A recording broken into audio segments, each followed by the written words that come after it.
Ya, Anda kembali di Apa Kabar Indonesia Pagi. Saya kembali ke Pak Menteri. Pak Menteri, kalau misalnya terjadi pro kontra seperti ini, apakah juga Kementerian Sosial mungkin punya pertimbangan pemberian gelar khusus begitu ya, bidang tertentu, agar kemudian kita masih punya cara untuk menghormati orang-orang atau tokoh-tokoh yang berjasa, mungkin misalnya presiden-presiden terdahulu. Silakan Pak Menteri.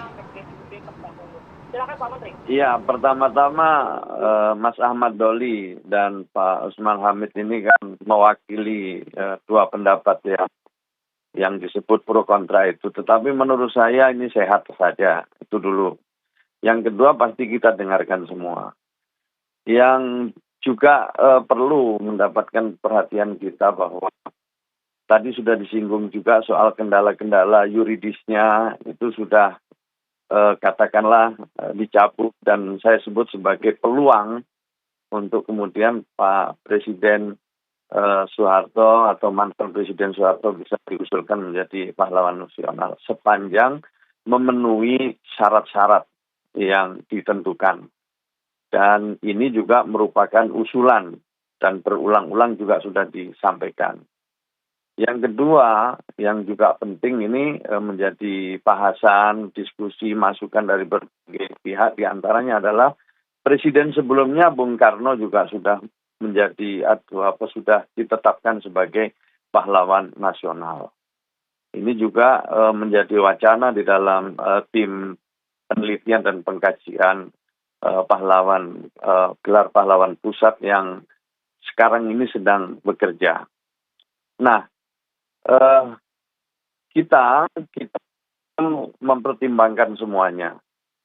Kalau kemudian tadi disinggung apakah tidak ada cara lain untuk menghormati presiden, itu tergantung kepada semua ketentuan yang ada.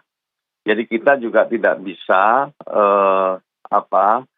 memberikan suatu penghormatan kalau dari sisi negara tanpa dengan ketentuan-ketentuan yang jelas. Nah, bagi kami yang ada di Kementerian Sosial bersama tim ini, yang kita pertimbangkan adalah pertama-tama untuk pembelajaran bagi generasi yang akan datang.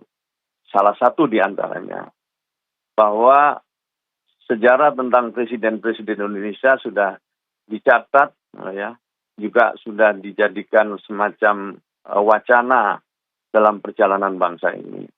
Semua orang bisa mengambil pelajaran, bisa menimbang dengan cara masing-masing.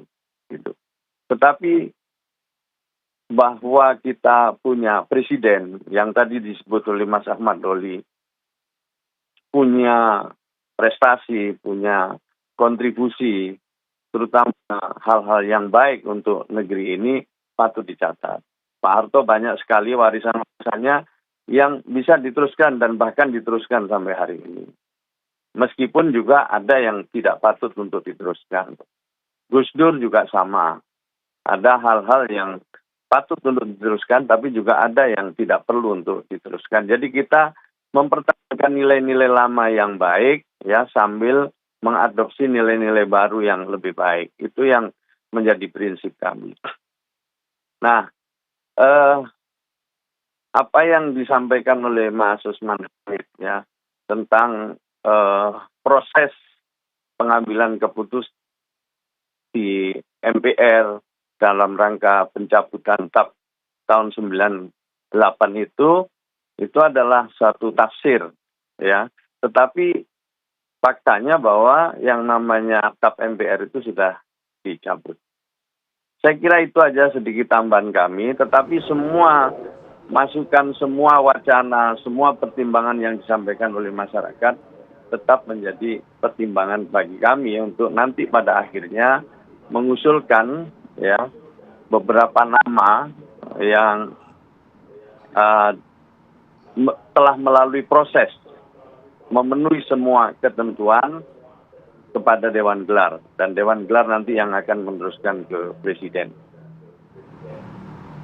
Ya, Pak Menteri. Oke, saat ini masih dalam pengkajian, semua ditampung pihak pro dan juga kontra begitu. Tapi nanti bagaimana Kementerian Sosial mensosialisasikan soal pemberian gelar pahlawan nasional ini kepada masyarakat? Iya, pasti nanti akan kami umumkan secara resmi dengan seluruh pertimbangannya.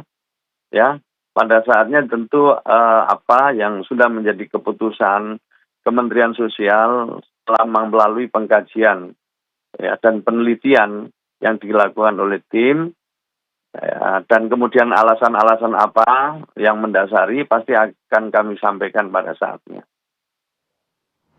Baik, Pak Menteri, saya mau ke Bang Doli. Bang Doli, melihat pro kontra mungkin yang terjadi di masyarakat, tentu ada yang pro dan kontra ini.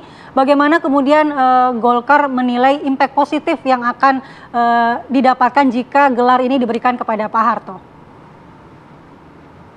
Ya, pro kontra itu biasa saja. Saya nggak tahu Pak Usmani dari dulu memang konsisten ya terhadap penolakan gelar pahlawan kepada Pak Harto gitu loh. Jadi menurut saya itu sesuatu yang biasa terjadi, apalagi negara kita sekarang sudah memilih sebagai negara demokrasi gitu ya. Jadi nggak apa-apa.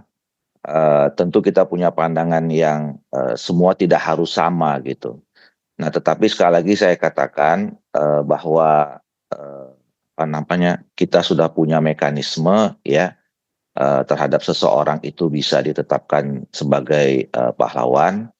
Nah, tentu semua kriterianya ada, syarat-syaratnya ada.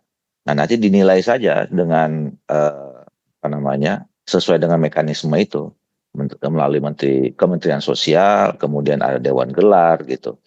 Nah, karena fakta-faktanya kan juga sudah banyak. Tadi misalnya ya, kalau soal pencabutan TAP MPR, betul. Saya kira memang kita semua juga punya tafsir terhadap itu. Karena waktu itu pencabutan TAP MPR-nya bukan satu, ada beberapa yang lain. Nah, persoalannya kenapa yang lain nggak dipersoalkan, kan kira-kira begitu. Padahal itu sama kalau bicara tentang impact strategisnya sama. Nah, yang kedua dengan pengalaman, betul Pak Soekarno juga sudah kita tetapkan sebagai gelar pahlawan. Nah, tadi saya katakan bahwa setiap manusia, apalagi tokoh-tokoh besar yang memang secara terbuka dia menyampaikan pikiran, gagasan, kebijakan, keputusannya, ya pasti ada hal positif, ada yang negatifnya. Tapi kan ketika kita ingin menjadi bangsa yang besar, ya kita harus lihat dan kita bisa rasakan sebetulnya dampaknya seperti apa terhadap prestasi dan kebijakan yang mereka ambil gitu ya. Nah, dulu mungkin juga ada yang persoalkan soal Pak Soekarno, ya nggak masalah juga gitu ya. Walaupun saya menilainya bagus sekali, karena bagaimanapun Pak Soekarno juga punya jasa yang besar buat bangsa ini gitu. Nah, nanti terhadap presiden-presiden yang lain saya kira juga patut dipertimbangkan untuk itu. Nah, kalau soal status tadi misalnya ya, oke lah kita merujuk soal yang menetapkan tersangka itu adalah Jaksa Agung. Tapi kan sampai sekarang juga kejaksaan juga yang menetapkan untuk mencabut itu. Jadi ya itulah pandangan kita masing-masing ya. Nah, kalau soal Golkar, saya kira kita tidak punya kekuatan untuk bisa mengintervensi dan segala macam gitu. Tapi ya ini kan udah usulan masyarakat yang tentu nanti kemudian akan dinilai oleh melalui Kementerian Sosial dulu, Dewan Gelar. Nah, kalau kemudian nanti pada akhirnya disetujui, kita bersyukur alhamdulillah, artinya bangsa ini sudah bisa belajar mengambil hal-hal yang positif ya, menghargai jasa-jasa para tokoh-tokoh bangsanya yang sekali lagi kita nggak boleh menafikan, nggak boleh memungkiri banyak sekali ya apa namanya, kontribusi pikiran, tenaga, hal-hal yang lain yang sampai sekarang membuat bangsa kita jauh lebih baik, jauh lebih maju dibandingkan masa-masa sebelumnya. Kira-kira begitu. Berarti untuk Partai Golkar sendiri memang akan mendorong pemberian gelar-gelar ini bukan hanya mungkin kepada Pak Harto ya, tetapi juga presiden-presiden sebelumnya yang lain ya, Bang Doli ya? Ya, setiap kepada orang yang memang kita betul-betul rasakan mereka punya sesuatu yang bermanfaat buat bangsa ini, kira-kira begitu. Baik, mungkin Bang Usman bisa menanggapi, Bang Usman? Ya, coba kita perhatikan pernyataan bahwa Pak Harto misalnya punya jasa-jasa. Pak Harto itu mengambil kekuasaan Soekarno dengan cara militer, dengan cara paksa. Ada 500.000 orang paling tidak mati dibunuh dengan tuduhan-tuduhan komunis. Bahkan Jenderal Sarwo Edi Wibowo, kepala komandan RPKAD, mengatakan 3 juta orang dibunuh. Singkat saja Bang, karena durasi kita terbatas, tapi paling tidak harapan Bang Usman, misalnya untuk usulan pemberian gelar terhadap sejumlah tokoh ini bagaimana? Harus ditolak, ini tidak layak, ini memutarbalikkan sejarah, memutarbalikkan reformasi. Pimpinan MPR mengatakan ini untuk rekonsiliasi nasional. Rekonsiliasi apa? Rekonsiliasi elit. Kalau mau bicara rekonsiliasi nasional, pakailah TAP MPR tentang pemantapan persatuan dan kesatuan nasional. Harus ada penyelidikan yang komprehensif, pengungkapan kebenaran, apa yang terjadi di masa lalu, pelanggaran HAM apa saja yang harus dilakukan. Lalu rekonsiliasinya dilakukan dengan melibatkan masyarakat, melibatkan para korban. Jadi itu, kalau misalnya dikatakan lagi, oh Pak Harto berjasa dengan ASEAN, kata pimpinan MPR. ASEAN itu adalah organisasi negara Asia Tenggara untuk dijadikan kaki tangan ekonominya Amerika. Indonesia dulu pemimpin Asia Afrika. Hari ini 24 April adalah hari penutupan konferensi Bandung, konferensi Asia Afrika. Konferensi yang menempatkan Indonesia sebagai pemimpin dunia di Asia dan Afrika setidaknya, melawan imperialisme, melawan kolonialisme. ASEAN itu diadakan oleh kepentingan politik dan ekonomi Amerika. Setelah itulah Indonesia menjadi kaki tangan ekonomi Amerika. Semua sumber daya alam kita dari Papua, emas, sampai Aceh, gas, minyak diserahkan kepada Amerika lewat swasta Amerika. Jadi apa yang jadi jasa Soeharto? Ketika ia jatuh, ia berstatus tersangka, ditetapkan, dimasukkan namanya TAP MPR. Indonesia menjadi negara otoriter di bawah pemerintahannya. Soeharto menjadi salah satu pemimpin terkorup di dunia. PBB menempatkan hartanya sebagai stolen asset recovery. Harus diburu asetnya. Jadi apa jasanya? Nah, ini didengar langsung ya sama Pak Menteri. Ya, Pak Menteri, Gus Ipul, saya dengan segala hormat mohon dipertimbangkan dengan sangat baik. Pro begitu, tapi juga pihak yang kontra ini saat ini masih digodok. Kita juga Gus Dur punya pemikiran, banyak tulisannya. Soekarno punya pemikiran, banyak tulisannya. Soeharto nulis apa? Oke, mungkin ada pemikirannya. Mungkin terakhir nih, Pak Menteri, tanggapannya Pak Menteri.